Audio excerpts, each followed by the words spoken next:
¿No es una noche linda? Cuando el Espíritu de Dios se mueve. Te pregunto, ¿hace cuánto tiempo el Señor Jesucristo te está buscando? Tú puedes pasar toda tu vida esforzándote, prometiéndote, diciendo, esta es la última vez. No puedes, estás condenado. Literalmente estás perdido, acabado. No sabes qué hacer. El poder del Evangelio destruye el corazón de piedra, el corazón de hielo duro, el corazón del agnóstico, del ateo, el corazón del perdido, del incrédulo, del depravado. No hay terreno que el poder del Evangelio no pueda conquistar. Poder. ¿Poder para qué? Para romper las cadenas que te amarran. Si no has encontrado lo que buscabas, ahí, ¿qué te falta? Jesús. Deja que Él haga por ti lo que tú no puedes hacer.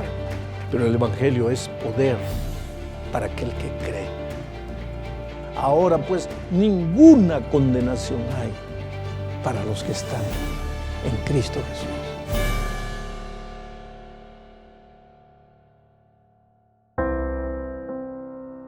Este es su programa El Poder del Evangelio y el tema de hoy, la salvación solo por gracia, con el pastor Alejandro Bullón.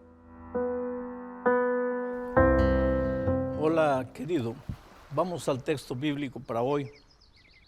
Romanos capítulo 4 versículos 1, 2 y 3. Mira lo que dice. ¿Qué pues diremos? ¿Que halló Abraham nuestro padre según la carne? Porque si Abraham fue justificado por las obras, tiene de qué gloriarse, pero no para con Dios. Porque, ¿qué dice la Escritura?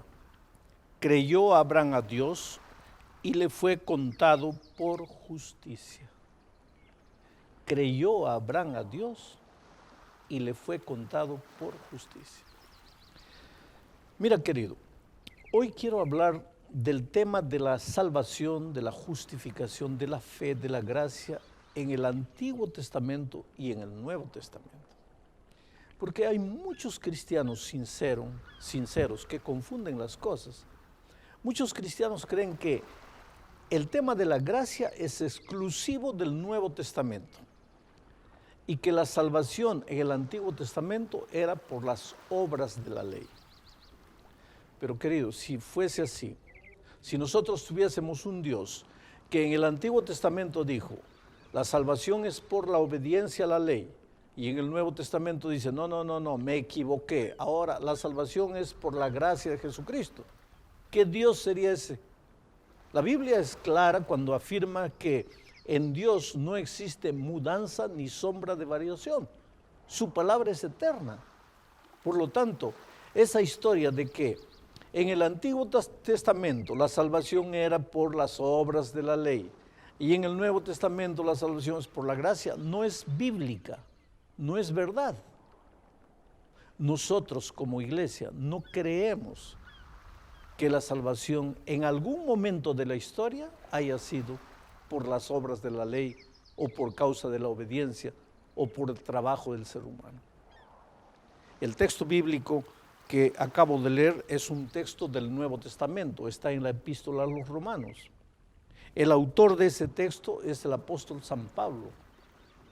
Y Pablo es enfático al decir que en el caso de Abraham, ¿y quién era Abraham? El padre de los judíos. O sea, aquí Abraham está hablando para los judíos. Y él dice así, en el caso de Abraham, Abraham no fue justificado por causa de sus obras. ¿Hizo buenas obras? Con toda seguridad que sí. ¿Tuvo una buena conducta en algunos momentos? Claro que sí. Pero esas obras de Abraham no sirven para gloriarse con relación a Dios. Delante de los hombres puede gloriarse, delante de los hombres puede decir, ahora mira lo que hice, mira mi buen comportamiento, mira mi conducta, mira mi fuerza de voluntad. Delante de los hombres eso le puede valer alguna cosa, porque los seres humanos nos impresionamos por las cosas que vemos. Pero con relación a Dios, dice Pablo, las cosas buenas que Abraham hizo no les sirve para nada.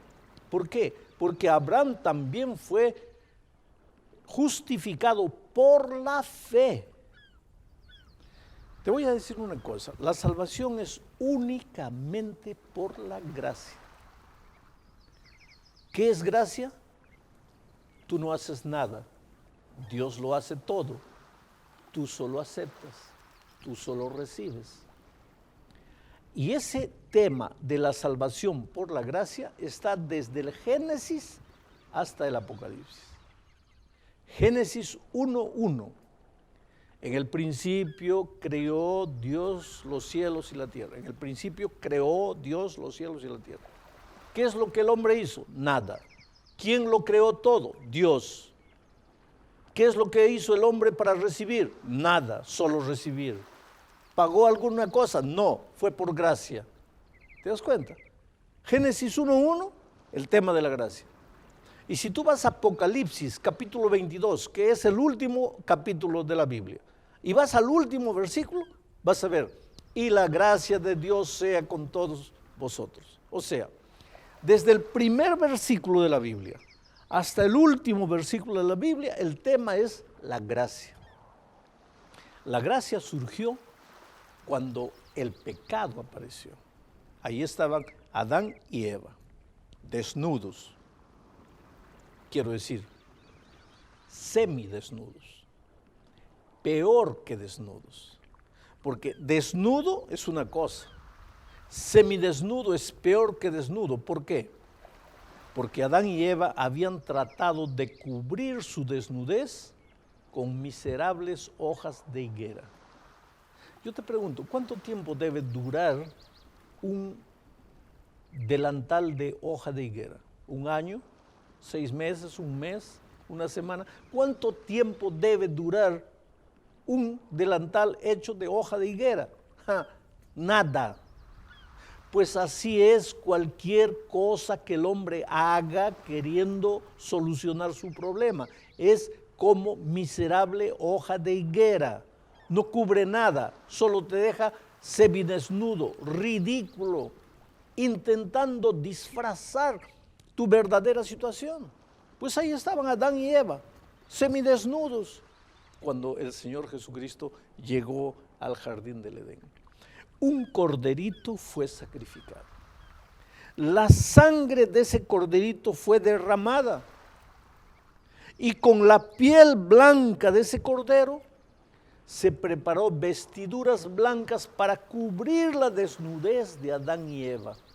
Ahí estaba el tema de la gracia. ¿Qué simbolizaba esa vestidura blanca, esa túnica blanca, esa ropa blanca? La justicia inmaculada de Jesucristo. ¿Y de dónde venía la túnica blanca? Del Cordero. ¿Y el Cordero simbolizaba a quién? Al Cordero de Dios que quitaría el pecado del mundo.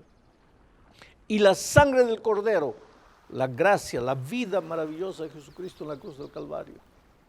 Y querido, si tú agarras la Biblia, desde ese incidente, página por página, tú vas a ver un hilo rojo atravesando cada página de la Biblia. Es el tema de la gracia del Señor Jesucristo. O sea, la salvación para Adán y Eva después de la caída en el pecado no fue por obras, fue por gracia. No había Nuevo Testamento, pero la salvación era por la gracia. Ahora viene el tiempo de Israel. ¿Te acuerdas que todos los días los israelitas tenían que llevar un corderito para ser sacrificado? Bueno, mi pregunta es, ¿a quién simbolizaba ese corderito? A Jesús, el Cordero del mundo, el Cordero de Dios que quita el pecado del mundo. O sea, cuando el israelita sacrificaba el corderito todos los días, estaba recordándose de lo que Dios le había dicho. La salvación es únicamente por el Cordero, es por la gracia. La justicia viene de Dios, no es por tus obras. Tú solo tienes que confiar en la gracia maravillosa de Cristo. Entonces viene mi pregunta.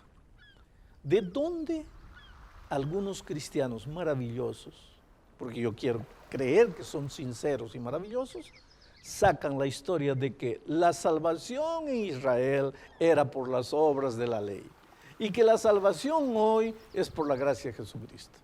Cuando la salvación en todo el tiempo fue únicamente por la gracia de Jesucristo. Ahora, ¿sabes cuál fue el problema? Que Israel, en lugar de aceptar la salvación por la gracia de Jesucristo, y mira que tenían en sus manos al Corderito todos los días, a pesar de eso, los israelitas trataron de salvarse por su obediencia a la ley. Ese fue el error de ellos. Pero no que la salvación fuese por la obediencia. La salvación nunca fue por la obediencia. ¿Por qué? Porque ya lo vimos el otro día, todos pecamos, todos estamos destituidos de la gloria de Dios. Todo lo que nuestras manos tocan está corrompido por el pecado. Por lo tanto, cualquier cosa que el hombre haga, hasta su obediencia, es una obediencia egoísta, si no es el fruto del Espíritu en su vida. Entonces Israel cometió el error de conocer la teoría de la salvación por la gracia, pero en la vida práctica trataban de salvarse por causa de su obediencia. Solo que ese error que Israel cometió es el error que hoy día también podemos cometer. Porque conocemos el tema de la gracia. Es cristalino en la Biblia el tema de la gracia. Pero si yo, en lugar de confiar en Jesucristo, trato de confiar en mi buen comportamiento, en mis buenas obras, en mi fuerza de voluntad, me voy a meter en problemas. Voy a caer en el mismo problema del pueblo de Israel antiguamente, que conociendo la teoría de la gracia, vivió una vida de obras destituidas de gracia. Hoy también los cristianos podemos conocer la teoría de la gracia y vivir una obra destituida de la gracia maravillosa de Jesucristo. Pastor, ¿cómo puedo saber si yo vivo por las obras o vivo por la gracia maravillosa de Jesucristo? Es simple, querido. Si tú todos los días separas tiempo para orar, estudiar la palabra de Dios y testificar de tu fe en la calle, en el trabajo, donde tú te encuentras. Si tú todos los días separas tiempo para estar con Dios, ¿qué estás haciendo? ¿Por qué separas tiempo? Cuando tú te arrodillas para orar, separas tiempo para Dios, no con tus palabras, pero con esa actitud de buscarlo, de arrodillarte, estás diciéndole al Señor Jesús: Señor, ¿sabes por qué estoy aquí orando, estudiando la Biblia? Porque yo no puedo. Yo soy un pecador. Yo estoy perdido. Cualquier cosa que yo haga no vale de nada. Por eso, Señor, vengo a ti. Por eso estoy buscando tu gracia. Por eso me arrodillo. Por eso converso contigo. Por eso leo tu palabra. Pero si tú de mañana te levantas y te vas corriendo al trabajo y no separas tiempo para Dios, no oras, no estudias la Biblia, ¿qué le estás diciendo a Dios? No con palabras, sino con tu actitud de salir corriendo. ¿Qué le estás diciendo a Dios? Le estás diciendo: Señor, ¿sabes por qué me voy a trabajar sin orar, sin estudiar la Biblia? Porque, Señor, yo solito puedo, yo con mi dominio propio puedo, yo con mi fuerza de voluntad puedo, yo puedo obedecer, yo puedo cumplir la ley de Dios. ¿Te das cuenta? Entonces, conocer la gracia de Jesucristo, vivir la gracia de Jesucristo, no es un asunto de palabra, no es un asunto de teoría, es un asunto de actitud. ¿Cómo vives? Tú puedes conocer la teoría de la gracia y vivir en obras. ¿Te das cuenta? Como el pueblo de Israel. Conocía la teoría de la gracia, pero vivía por su cuenta. Y hoy día también hay muchos cristianos que pueden decir: yo creo en la gracia de Jesucristo. Pero yo te pregunto, ¿y cuánto tiempo pasas con Jesús todos los días para decirle que Él viva en ti y que tú no quieres vivir solo? Porque tú estás en pecado y solo Él puede santificar tu vida y purificar el pecado y perdonarte y llevarte a andar en sus caminos. Porque, querido, te digo una cosa: la gracia de Dios no te libra de la obediencia a los mandamientos de Dios. Absolutamente no, mi amigo querido. La ley de Dios tiene su lugar. ¿Cuál es el papel de la ley? Apenas mostrar el pecado. Pablo dice, yo no sabría que cometer fornicación es pecado si la ley no dijese, no fornicarás. Quiere decir que la ley tiene un lugar en la vida del cristiano. ¿Y cuál es ese lugar? Es un espejo, te muestra tu vida, te muestra tu rostro, dónde estás manchado. Y cuando tú descubres que tu rostro está manchado, porque el espejo te mostró la realidad, ¿qué debes hacer? Correr al agua y el agua te lava. Entonces la ley es el espejo, te muestra, mira, tú estás viviendo en adulterio, no, tú estás mintiendo, no, tú estás robando, te muestra tu realidad. Y ahora, ¿qué debes hacer? Correr al Señor Jesucristo, porque es su gracia que te lava, es su amor que te transforma. Solo su justicia puede cubrir tu injusticia. Tienes que correr al Señor Jesucristo. Pero ahora que ya estoy con mi rostro lavado, ¿qué debo hacer? Agarro la ley de Dios, agarro el espejo y lo echo a la basura, ¿no es cierto? Ya no me vale espejo, ¿para qué? Ya no necesito espejo. ¿Cómo no necesitas espejo? Y si mañana se mancha tu rostro de nuevo, ¿cómo vas a saber que tu rostro está manchado si ya botaste el espejo a la basura? Oh, querido, deja el espejo tranquilo. Solo que el espejo no te limpia el rostro. El espejo solo te muestra el rostro. Quien te limpia el rostro es el agua. Igual en la vida espiritual. La ley solo te muestra tu realidad. No te puedes salvar. Quien te salva es el Señor Jesucristo a través de su gracia maravillosa. Ahora, mucha gente piensa pues que ya estoy salvo por Cristo, ya no hay la ley, ya la ley fue cumplida, ya hoy día podemos vivir sin ley. ¿Cómo podemos vivir sin ley? San Juan, él dice lo siguiente, que el pecado es la transgresión de la ley. Ahora, si el pecado es la transgresión de la ley, pero ya no existe ley, entonces, ¿qué ley va a ser quebrantada si ya no existe ley? Si la ley ya fue clavada en la cruz del Calvario, ya no hay ley. ¿Qué ley va a ser quebrantada? Entonces, si la ley no es quebrantada, ya no existe pecado. Y si no existe pecado, ¿de qué pecado te va a servir la gracia? Entonces, si tú anulas la ley, anulas la gracia. Porque la gracia existe porque el pecado existe. Y el pecado existe porque hay ley. Querer destituir la ley, querer desaparecer con la ley, es desaparecer con la gracia. Y otra cosa más, ¿quién es el autor de la ley? Dios. ¿Y quién es el autor de la gracia? Dios. Entonces, ¿cómo puedes colocar la santa ley de Dios contra la gracia maravillosa de Dios? Como dos rivales. No puedes. La ley tiene su lugar y la gracia tiene su lugar. Pero la ley no te salva. La ley te muestra el pecado, tu situación. Quien te salva es el Señor Jesucristo a través de su gracia maravillosa. Mientras tú no entiendas este tema, vas a pasar por la vida angustiado. La vida no tiene sentido. Te preguntas, Dios mío, ¿qué sucede? Una vez yo fui invitado para conversar con una de las personas más ricas del Brasil. Un hombre poderoso, financieramente poderoso. Creo que nadie sabe la cantidad de dinero que este hombre tiene, empresas, en fin. La secretaria de este hombre es adventista, la secretaria ejecutiva de él es miembro de nuestra iglesia. Entonces, ella en Navidad le dio de regalo un librito mío. Y él leyó el libro y le impresionó. Y en un momento en que se sentía mal, le dijo a la secretaria, oye, llama a este hombre que quiero hablar con él.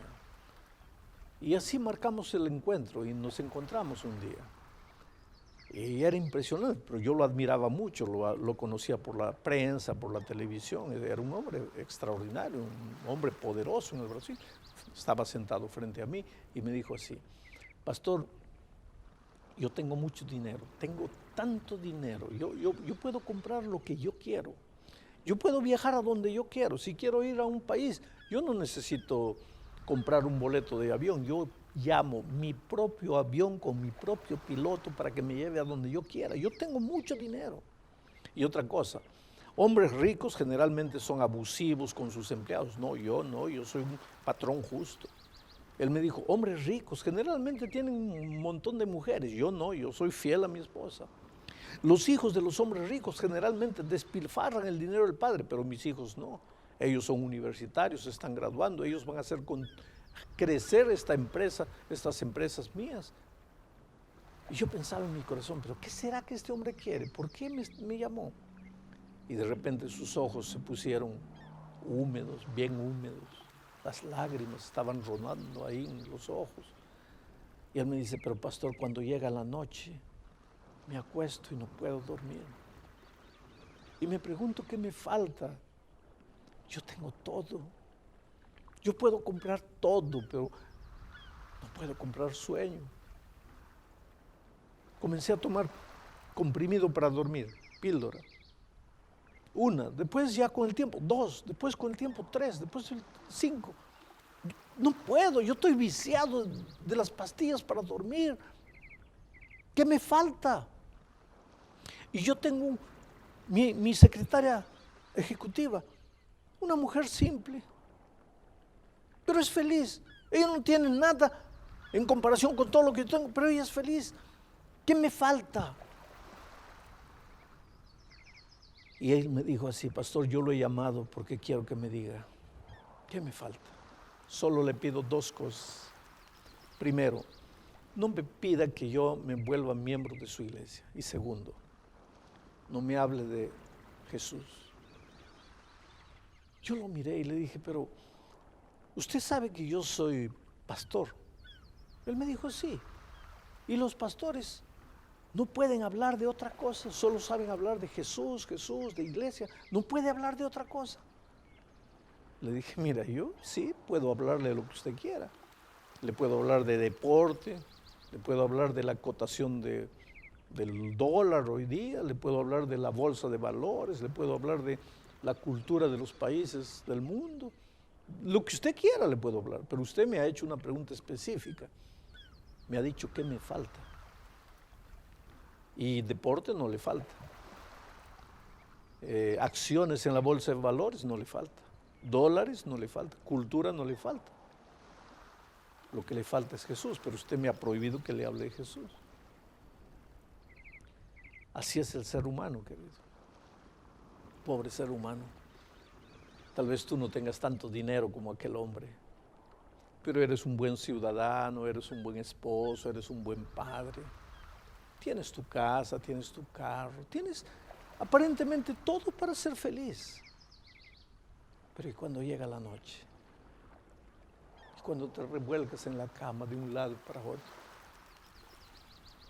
Cuando haces un paseo queriendo distraerte y cuando termina el paseo llegas a la casa y abres la maleta de ropa sucia y te da ganas de llorar porque te da la impresión que has gastado el dinero que tenías y no has encontrado lo que buscabas.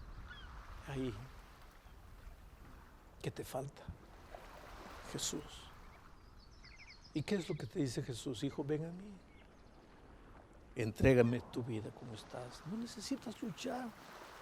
No necesitas hacer nada. Aquel hombre allá en el Brasil, él tenía tanto dinero que se fue. Se fue triste aquella noche. Y me hizo recordar al joven rico en la Biblia que un día fue a Jesús y le dijo, Señor, ¿qué haré para tener la vida eterna? ¿Qué haré? Esa es la grande pregunta, ¿qué haré? No necesitas hacer nada. No necesitas sacrificarte ni hacer penitencia. Yo estuve en el santuario de Nuestra Señora de Fátima, allá en Portugal. Yo vi a la gente caminando de rodillas, sangrando, con los ojos así abiertos, queriendo llegar al santuario porque habían pagado una promesa, habían hecho una promesa que caminarían de rodillas hasta el santuario. Las rodillas sangraban, se habían amarrado paños en las rodillas y la sangre pasaba a través de los paños. Me daba ganas de correr y levantarlos. y decirle, ¿por qué te haces sangrar el cuerpo? ¿Para qué? Y si yo le preguntase, esas personas dirían, es que yo pagué una promesa, es que tengo que hacer algo para salvarme. No tienes que hacer nada. Solo tienes que aceptar a Jesucristo, tienes que ir a Él. Tienes que decirle, Señor, mira, yo no puedo. Yo estoy perdido, yo te necesito. La Biblia muestra esa gran pregunta del ser humano. ¿Qué haré? ¿Cómo haré? El joven rico dijo, ¿qué haré? El carcelero de Filipos le dijo a Pedro y Silas, ¿qué haré? ¿Qué haré? ¿Qué haré? ¿Qué haré? ¿Sabes? Ahí está la diferencia entre religión y cristianismo. La religión te enseña, tienes que hacer esto, tienes que hacer esto, tienes que hacer esto. Pero el cristianismo viene y te dice, tú no tienes que hacer nada porque Jesús lo hizo todo. Tú solo tienes que aceptar lo que Jesús hizo en tu vida. Ahí está la diferencia. Yo te pregunto, ¿eres religioso o eres cristiano? Si eres religioso, tu salvación depende de que el piano vaya aquí, de que la flor vaya allá, de que no se toque esa música, de que esto aquí, de que aquello. Es decir, tu confianza de salvación está depositada en cosas, en conducta, en comportamiento. Pero si has encontrado el cristianismo, tu confianza de salvación está depositada en Cristo.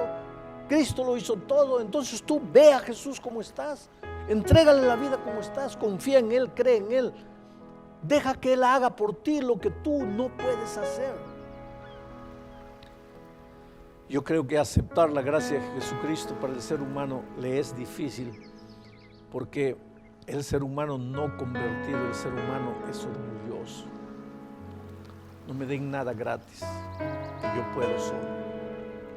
Pero en la vida cristiana lo primero que tienes que reconocer es que tú no puedes y que tienes que recibirlo todo gratis.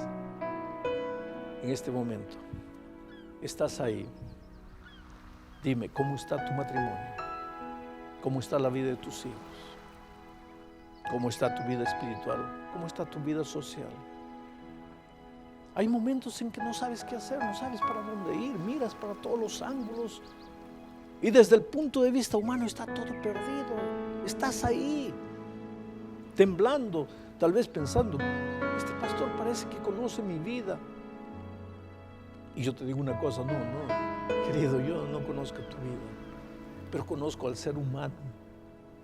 Y el ser humano es así. Mientras tiene un poco de fuerzas, él lucha, él quiere resolverlo todo, quiere hacerlo todo. Por eso es que a veces Dios permite que la propia vida te dé un golpe en la quijada y caigas knockout, porque solo ahí, en tu inoperancia, en tu incapacidad, en tu impotencia, reconoces que tú no puedes. Entrégale el corazón como estás. No dudes. No demores, hoy es el día.